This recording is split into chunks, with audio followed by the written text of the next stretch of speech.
gentlemen, country music fans out there, do I have a special guest for you today? On the show for Coda Country Chats, we have Michael James. How are you today, Michael? I'm doing pretty good. How about yourself? I'm so well, and I appreciate you coming on the show to talk a little bit more about yourself and about your music and all the exciting things that you have coming up. So let's get right into it. I found on your Instagram bio that you have a pre-save link for your newest single, Road I Want to Ride, which comes out January 26th.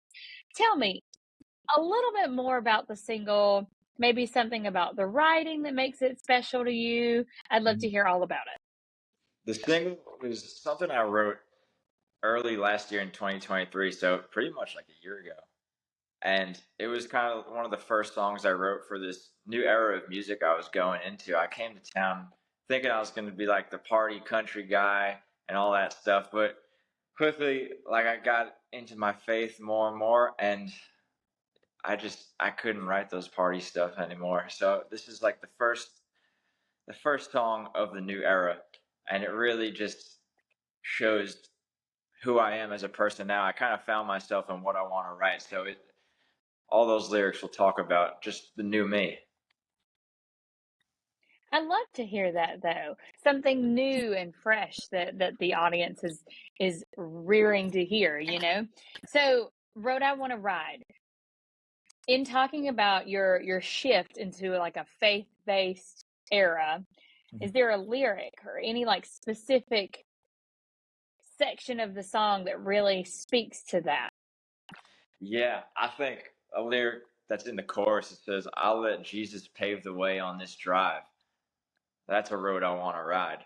And that really speaks to just how I've been living the past couple of years. It's just like I'm just gonna let him lead wherever he wants me to go. Like I'm down for the ride. And that's You know, that's it's like, why we wrote the yeah, song. I love that. And it's kind of like that parable of like the two footprints in the sand, and then, there's one because Jesus is carrying you. I kind of can relate it back to that, where you just kind of let him lead the way at some point and just let him take you wherever he's going to take you, you know? Exactly that. How awesome to hear. Yeah, very awesome to hear that. And so you were telling me a little bit before the episode started about how Road I Want to Ride, is one of the singles off of the huge album that you have coming out in, well, I don't want to spoil it. I'm going to let you give away all the cool little secrets about this album, but I'd love to hear more about the music you're about to set out this year. Yeah, so Roto One Ride is the first single, and it's gonna be out. I haven't even announced that yet. I'll announce it here first. Why not? It's gonna be out January Yay! 26th of this. Yeah, Awesome. so pretty much 22 days away. And then I'm gonna have Yay! about 3 to 4 more singles after that. Still haven't decided that amount. And then an album coming sometime in the summer. I'm not gonna say the exact date when, but there'll be about 4 or 5 singles before that, and then a whole bunch of new songs after that. And That's I'm amazing excited to for it hear. all because we wrote the entire thing within this past year, and it's just all my friends. We Wow. all sat down together and just kind of wrote the songs one by one. So every song has a co-writer on it, and all the co-writers are like some of my best buddies in town. So I was that gonna say, like, how how amazing it is to find like a collaborative group where you live that just kind of work together to make the best product possible. Do you have, within the past year, I say, can you think of like a specific write or a specific day of writing that really sticks out to you as being like, wow, this is something special? yeah, there's this one song we wrote, and it was just one of my friends came in with like a couple lines of the chorus, and we just right instantly then I was like, that's what we're doing today. That's what we're doing. And so we wrote that song, and just everything seemed to be just going right. We just cranked the song out so quick, and just something about it hit so differently. And I actually went in and recorded the final vocals on it yesterday. And yeah, that song that song's special. Something about it just Aw, I don't even know how to explain it, but something about it just fell out, and everything is just perfect on it. And I'm so happy with how it turned out. So I'm excited for everyone to hear that song. Very cool. Just kind of seemed like it flowed right out. I feel like those are some of those rights when you just kind of just let things happen and then they just all fall into place. And it's like, if it's not hard work, sometimes it's just like the best natural way for something to come out, you know? Yeah, and then there's other writing sessions where it's just like we'll write a couple lines or write a verse or something, and then we'll just talk for like 10, 15 minutes and just laugh and have fun, and then go back to writing. So the write will take 3 hours overall because we're talking and having fun, but like the write itself is only like an hour and a half, if that. But those are the Oh writes that my I love. gosh. You're hanging out with your friends pretty much. Yeah. And how cool is it that you get to take that and that like amazing dose of friendship, dose of camaraderie and make it a part of your work life? How cool. Yeah. So, okay, let me I have a little connection with you. Um and I found this out in reading your bio. Uh I was reading through and I saw something about how one of your most memorable concert experiences when you were like 13 years old was with Kenny Chesney. Yeah. And that was my very first concert. Was a Kenny Chesney show. I've been to like 10 since. No kidding. I've seen Kenny Chesney perform like 10 times. What is it about? And I probably could answer this myself, but I want to hear your take. What is it about that show specifically that really made you be like, wow, I want to do this full time? I fell in love with the entertainment aspect. That's really what did it for me. Seeing someone on stage being able to just entertain thousands of people on stage and just make everybody around him have a good time. Something about that was like, that's what I want to do. I love to make people smile. I like to make people have fun, have a good time. So seeing that was what did it for me. Yeah. And he's kind of the king of that, I would say. Just from when I saw him, okay, this is dating me a little bit. I think I saw him in concert maybe in like 1998. Okay, whoa. But then I think back, I just saw him at a music festival this year. And so, however many years that is in between. um, I mean, he still has the same amount of energy, 20, almost 30 years later. Like, it's incredible to see the longevity of this man's career. And so tell me, how do you think, I guess, performing live shows for you, how do you find that energy and that like captivating grasp that Kenny Chesney has on his fans? How do you take that and how do you channel it into your performances? Well, I would say so. I wasn't very much like a school guy my whole life, Hmm. but I know that studying helps, and I never like to do that. So I'll go on YouTube, and Hmm. since that concert, pretty much like I watch live shows of like some of my favorite artists and see how they entertain. I watch Kenny live videos. I watch Florida Georgia Line, Bon Jovi, and see how Yeah. they entertain for each song and captivate a crowd. And I'll take some of those elements and I'll just use it on stage. So it's kind of just taking pieces and bits of every artist that I look up to, and Yeah. it kind of just like comes together when I get on stage. Well, and he talked about like not being a school guy, but you can almost relate that to like football teams watching back tapes or like watching other teams' tapes to like gain ideas of how their plays go. Like that's kind of how that kind Yeah, of goes, I right? guess it is just studying film. Yeah. Yeah, studying film. Well, and I bring up sports a little bit because I saw, when you were younger, you used to be like pretty athletic too. Tell me Yeah. how like managing wanting to be a musician plus also being a little athletic worked out whenever you were growing up.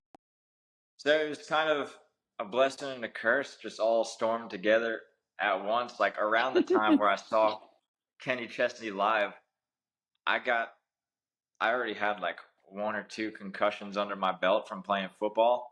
And Wow. my doctor and my parents both agreed. They're like, you can't play football anymore. Like those were big Mm. head injuries for being that young. And like you could play basketball still. Like we know you love that, but like you're gonna have to take a year off of sports, kind of chill and but no football anymore.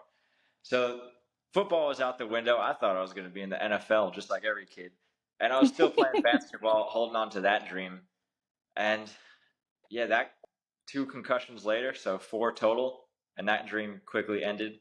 And I just ended up having to leave sports behind and eventually came to picking up a guitar when I was in college.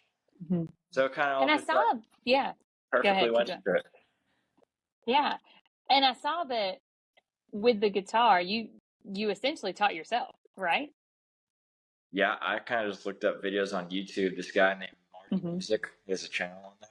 Just teach myself a chord, play it for a couple days, come back, teach myself another chord. And I ended up randomly meeting him one night out in Nashville. And I was like, "You're the What? guy that I learned guitar from." And I walked over and saw my friend. He's like, "Did you see that was the guy that I learned guitar from?" And we were all just like, "Oh my gosh, we all learned from this one guy." That is awesome. What a small world though, that like you just happen to be out and so is this guy and there you go. Now you For real. you Such a met one of small your one. heroes, it seems like. Yeah. Such a small world. So we talked a little bit about Kenny Chesney. You also name dropped Florida Georgia Line, Bon Jovi, as far as like the entertainment aspect of their performances. Who else do you consider to be some bigger influences on your sound as a musician? Sound, I think it is Jake Owen is huge on that. I grew up Oh, right near the yeah. beach, so listening to Jake all the time, year round, is Mhm. definitely a huge influence. I really think it's Jake, FGL, and Kenny. If they mix together, I think That's that's what you. my sound. That's what my sound is. So those 3 guys I'm really. so glad you said that. No, because I completely, when I was listening to some of your older stuff on your Spotify account, I was like, I hear Jake Owen 100% because I'm a big Jake Owen guy too. I'm like, I grew up close to Florida and so very close to the beach, and you know that was kind of the soundtrack of our spring breaks was nothing but Jake Owen, and yeah, I totally get that from you. How cool! So, Yeah, okay, tell me how the beachy Florida Georgia line kind of goes along now with this new era that you were talking about, in having more like a Jesus centered approach to your writing style.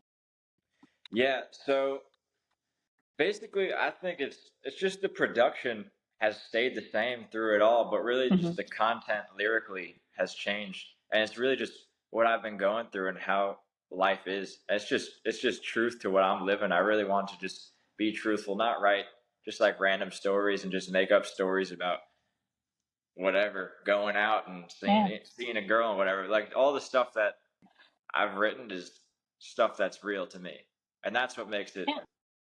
like fun and just easy to write. That's So yeah, right. And it brings some authenticity to your story, to your sound too. You know, when you just write what you know, and that brings a huge influence into your sound, into your story overall. So I applaud you for that, brother. I think that's a really cool thank you way to very much. keep it on going. I can't wait to hear the full project. So before we hop off the episode today, are there any people that you'd like to give a shout out to, or any other projects, events that you'd like to promote while you're on the show? If I have to give a shout out to anyone personally, I think it's got to be my producer. We've been getting locked in and just rolling on everything. He's just grinding out every song and just really going. I just want to give a shout out to everybody also that helped me write the songs. Holden, Yeah. Harrison, Aaron, Scott, Cole, Brian West, all these guys. And if I forgot anybody, I think that should be everybody. Tyler Sky, all these Hmm. people, just all the people around me. They really just helped put it together. They saw the vision and they saw that I really wanted to do a whole project, and they all just gave me time. Eli Gable, also huge person that helped me. He actually wrote this first song with me and another Wow. one on the project. So Eli Gable has been a great friend. He's also all these guys are also artists themselves. So you got to look out for them. Absolutely. And it's cool to hear that you have like a camp of best friends who are also really talented at what they do. So I can't wait to hear more from you and more from your friends, and yeah, see what's next for you. Yeah, I'm ready. I'm excited for everybody else to get going and see their music come out and stuff. Yeah. Well, Michael James, thank you so much for coming on the episode today. Listeners out there, make sure you check out Michael James on social media, stream his music, especially his new single that'll be dropping on January 26th, Road I Want to Ride. Thanks so much for coming on the episode today, Michael. Thank you for having me. Of course. And y'all have a good day.